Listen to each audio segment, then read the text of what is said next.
मकान देखकर कभी अंदाजा मत लगाना कि अच्छा है कि बुरा है, श्रेष्ठ है कि श्रेष्ठ नहीं है।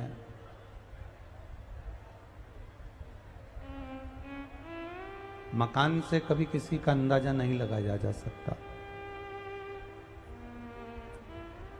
शिव महापुराण की कथा कहती है,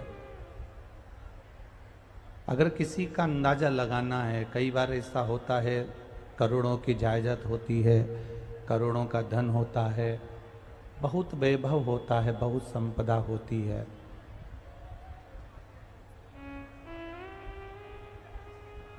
और वो वैभव, वो संपदा, वो घर, वो मकान जो 4 मंजिल का बना है, बंगला बना है, या बहुत अच्छा महल बना रखा है, और उसमें रहने वाले ही अगर ठीक ना हो, तो वो मट्टी का महल किस काम का है, उसकी कीमत किस काम की है।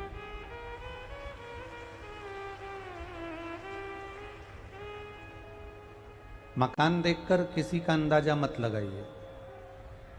शिव महापुराण की कथा कहती है, अगर किसी का अंदाजा लगाना है तो मकान से मत लगाओ, अगर किसी का अंदाजा लगाना है तो उसके मन को देखकर अंदाजा लगाना कि वो कैसा है।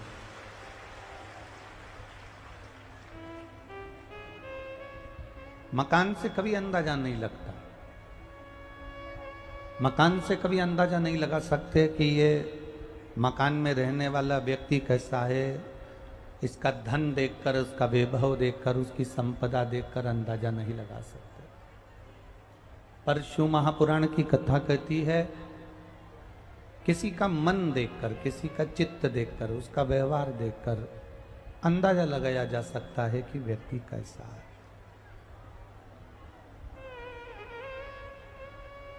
हम हमेशा एक बात कहते आए हैं, आज फिर आपको कह रहा हूं, आप अपने जीवन में उतारना इस बात को। किसी धनपति के घर में शादी हो, किसी पैसे वाले के घर में शादी हो, किसी धनपति के घर में शादी हो, और एक किसी साधारण व्यक्ति के घर में शादी हो, किसी सहज व्यक्ति के घर में शादी हो, और दोनों की शादी एक ही दिन हो, एक ही तारीख को हो, तो दोनों जगह जाना, अंदाजा लगाकर आना कि पैसे वाले के यहाँ शादी में जाओगे तो केवल दरवाजे पर वेलकम किया जाएगा, उसके बाद तुमसे कोई नहीं कहेगा कि तुमने कुछ खाया कि नहीं खाया। पर किसी साधारण गरीब व्यक्ति के यहाँ शादी में जाओगे तो वो तुम्हारे लिए आसन लगाएगा, पानी भरेगा, पंखा झेलेगा और तुम्हें भोजन कराएगा।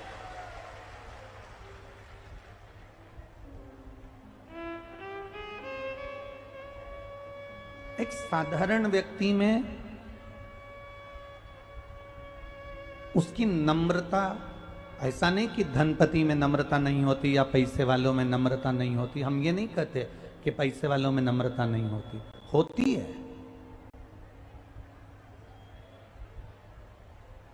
पर यदि नम्रता का दर्शन यदि करना है, मान सम्मान का यदि दर्शन करना है, नम्रता का दर्शन करना है, मान सम्मान का दर्शन करना है, आदर का दर्शन करना है, तो आप किसी साधारण व्यक्ति का दर्शन कर सकते हैं।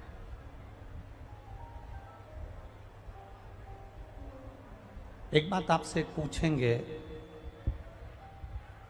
एक बात का अंदाजा आप लगाइएगा।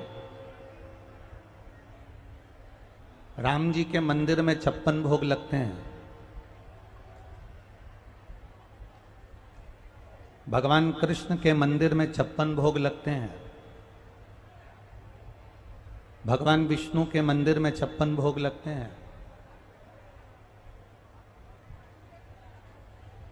ब्रह्मा जी के मंदिर में 56 भोग लगते हैं, देवी जी के मंदिर में 56 भोग लगते हैं। पर कभी आपने सुना कि भोलेनाथ जी के मंदिर में 56 भोग लगा? जम के बोलो जरा, कभी सुना है आप लोगों ने कि भगवान शंकर के मंदिर में कहीं 56 भोग लगा, शिव जी के मंदिर में कहीं 56 भोग लगा?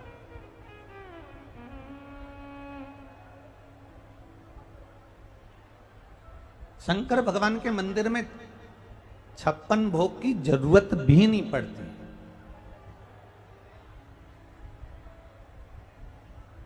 कारण क्या है? शिव जी के मंदिर में 56 भोग क्यों नहीं लगता? शंकर भगवान के मंदिर में दुनिया के लोग चाहे तो 56 भोग लगा दें, पर शंकर भगवान की कथा कहती है, शिव महापुराण की कथा कहती है कि मंदिर में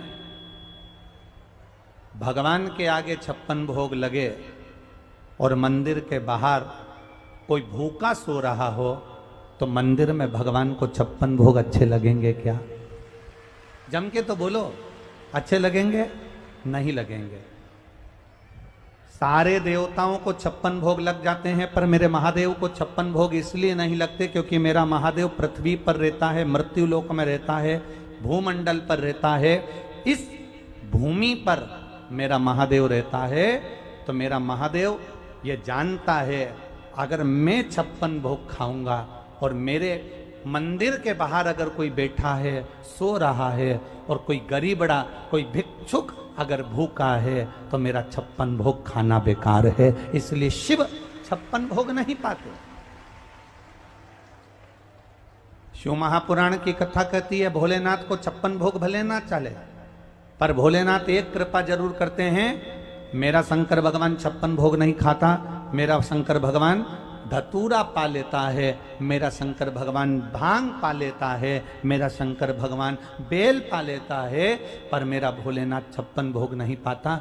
इतना जरूर है कि तुमको जो शंकर के मंदिर जाता है, शिव जी को एक लोटा जल चढ़ाता है, शंकर का गुणगान करता है, शिव की स्तुति करता है, शंकर की कथा को जो सुनता है, मेरा भोलेनाथ उसको 56 भोग जिंदगी में एक बार जरूर खिला देता है, पर खुद नहीं खाता। मेरा ओघड़दानी, मेरा तरकालदर्शी, मेरा कैलाशी, मेरा विनाशी शिव सहज रहता है, उसको तुम्हारे 56 भोग की जरूरत नहीं पड़ती। आप लगाओ, आपकी मर्जी पड़े जिन जिन को 56 भोग लगाओ, पर मेरे महादेव को 56 भोग की जरूरत नहीं है। अगर मेरा महादेव प्रसन्न होता है, अगर मेरा महादेव को कुछ प्रिय है, तो तुम्हारे 56 भोग प्रिय नहीं है। मेरे महादेव को अगर प्रिय है तो तुम्हारा बहुत सारा पकवान प्रिय नहीं है। मेरे महादेव को प्रिय है तो तुम ढेरों लड्डू, पेड़ा, गुलाब जामुन, इमरती, भजिया, पकोड़ा सब ले आओ, मेरे महादेव को प्रिय नहीं है।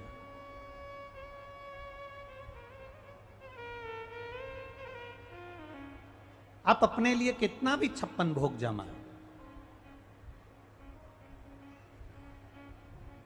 ये गोस्वामी जी से पूछना जो कथा करवा रहे हैं, या जिस अग्रवाल धर्मशाला में हम रुके हैं, जिस अग्रवाल भवन में हम रुके हैं, धर्मशाला में हम रुके हैं, उस भवन में जो भंडारी भोजन बना रहा है उससे पूछना, हम चले जाएं उसके बाद पूछना कि वो इतना सारा भोजन बनाते हैं, क्या सीहोर वाले गुरुजी उतना भोजन उनके भंडार गृह का लेते हैं? हमारा ब्राह्मण खुद एक मूंग की दाल बना देता है, एक हरी सब्जी पालक या लौकी या तुरई या गिलकी बना देता है, और 2 रोटी सुबह की हो जाती है, 1.5 रोटी शाम की हो जाती है, और पकवान पूरा हो गया, समझ लो। ये आनंद था। आपने कितनी रबड़ी बनाई, आपने कितना लड्डू बनाया, आपने कितना सामान लेकर आए, आप कितना पकवान बना रहे हो, हमें उससे कोई मतलब नहीं। हमारी 2 रोटी भली, मूंग की दाल भरी और 1 सब्जी भरी, बस उतना हो। और हमारा जो ब्राह्मण देव भोजन बना दे, बस वो 2 रोटी प्रेम की जो पाई, उसका सुख दूसरा।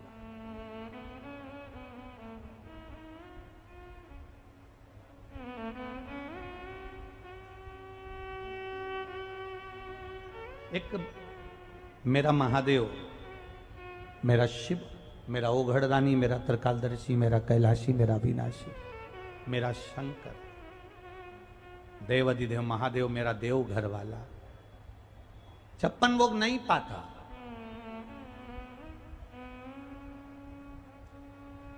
उसका एक नियम है, मैं 56 भोग खाऊंगा और मेरे मंदिर के बाहर अगर कोई भूखा सो रहा है तो मेरा 56 भोग खाना ठीक नहीं है। मेरा महादेव कहता है मैं भांग खा लूंगा, मैं धतूरा खा लूंगा, मैं बेल खा लूंगा, मैं बेल का फल पालूंगा, पर 56 भोग तुम्हारे भाग्य में लिख दूंगा, तुम्हारी किस्मत में लिख दूंगा कि तुम आनंद पाओ, तुम सुख पाओ।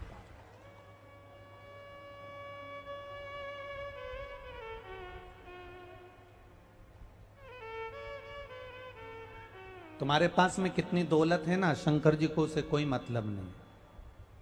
तुम्हारे पास में कितना वैभव है ना, देवादिदेव महादेव को उससे कोई मतलब नहीं। तुम्हारे पास में कितनी 4 व्हीलर गाड़ी है ना, उससे महादेव को कोई मतलब नहीं।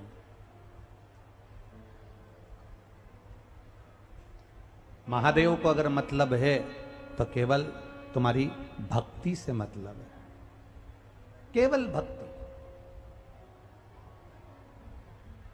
और जो भगवान शंकर की अविरल भक्ति, एक कबीरदास जी का बड़ा सुंदर चरित्र आता है। कबीरदास जी के घर के पास में, कबीरदास जी के झोपड़े के पास में, घर के पास में एक नाचने वाली नर्तकी ने, एक नाचने वाली, सबको प्रसन्न करने वाली नर्तकी ने अपना घर कबीरदास जी के पास में बना लिया। अब कबीरदास जी के यहाँ तो संतों का डेरा लगा रहता था, कबीरदास जी के यहाँ तो साधु संत पड़े ही रहते थे।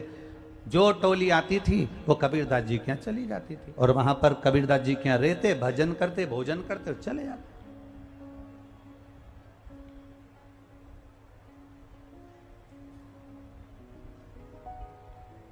कबीरदास जी के यहाँ पड़े हैं, संत साधु भजन कर रहे हैं, कीर्तन कर रहे हैं, मंत्र जाप कर रहे हैं, भजन कर कर चले जाते।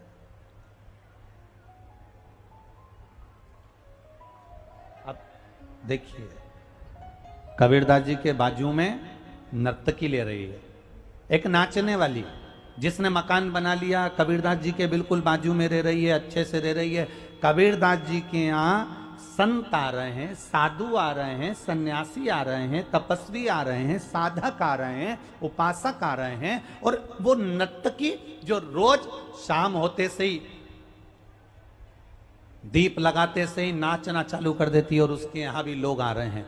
कबीरदास जी के यहाँ साधु सन्यासी संत महात्मा आते हैं और नर्तकी के यहाँ उसके जो चाहने वाले हैं, उसके नृत्य को देखने वाले, उसके स्वरूप को देखने वाले आते हैं। भीड़ उसके यहाँ भी है, भीड़ इसके यहाँ भी है। नर्तकी ने अपने पड़ोसी के यहाँ देखा तो संत ढेर बड़े सुंदर सुंदर संत नर्तकी ने देखा कबीर के यहाँ बैठे हुए हैं। नर्तकी के हृदय में ईर्ष्या जाग गई।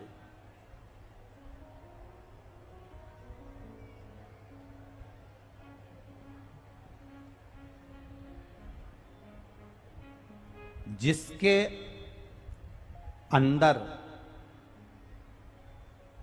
पाप ज्यादा भरा होता है ना, उसको संत अच्छे नहीं लगते।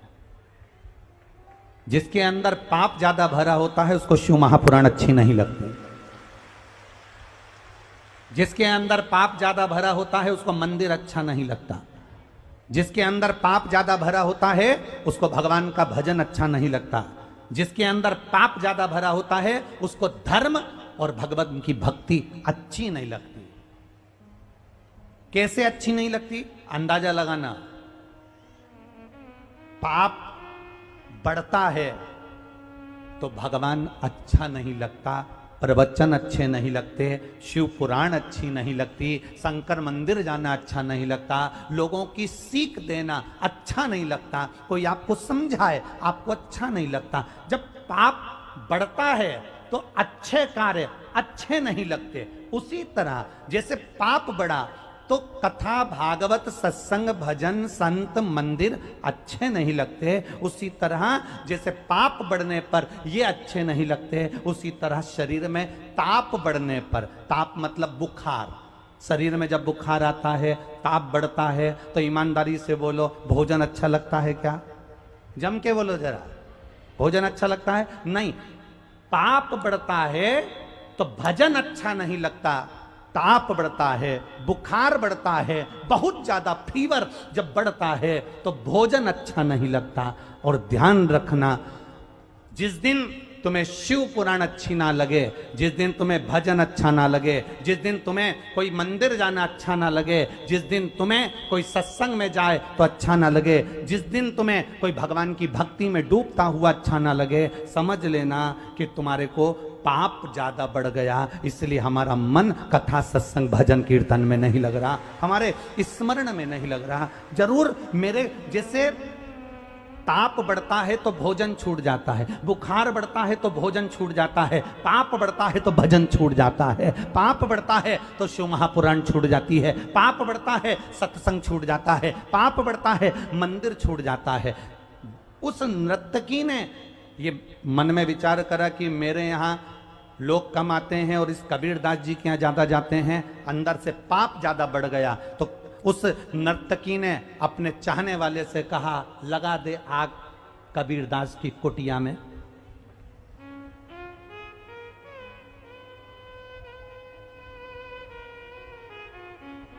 नर्तकी ने अपने चाहने वाले से कबीरदास जी की कुटिया में आग लगाई। कबीरदास जी की कुटिया धधक धधक कर जल रही थी। कबीरदास जी से किसी ने कहा, तुम्हारा मकान जल रहा है। कबीरदास जी बोले, जलने दो, क्या करें, जल जाए तो जल जाए, उसने बनवाया था, उसी ने आग लगा दी, अपन क्या कर सकते। अब क्या हुआ, कबीरदास जी तो बैठ गए भजन गाने, हवा का झोंका चला और हवा जाना थी इधर, हवा का झोंका पड़ गया वेश्या के घर के उधर, और मालूम पड़े 2 मिनट में वेश्या का घर भी खाक हो गया। उस नर्तकी का घर भी खाक हो गया, उस वैश्या का घर भी खाक हो गया। वैश्या दौड़ती दौड़ती कबीरदास जी के पास पहुंची। कबीरा, कबीरा, बाबा जी, संत जी, गुरु जी, ये तो बताओ तुमने ये क्या कर दिया। इतने में कबीरदास जी बोले, बहन मैं तो यहां बैठा हूं, मैंने तो कुछ भी नहीं करा। कबीरदास जी, तुम्हारे घर में आग लगी थी, मेरे घर में आग कैसे लग गई। कबीरदास जी कहते हैं, मालूम नहीं, पर इतना जरूर जानता हूं, तेरे यार ने मेरे यहां आग लगा दी और मेरे यार ने तेरे यहां आग लगा दी।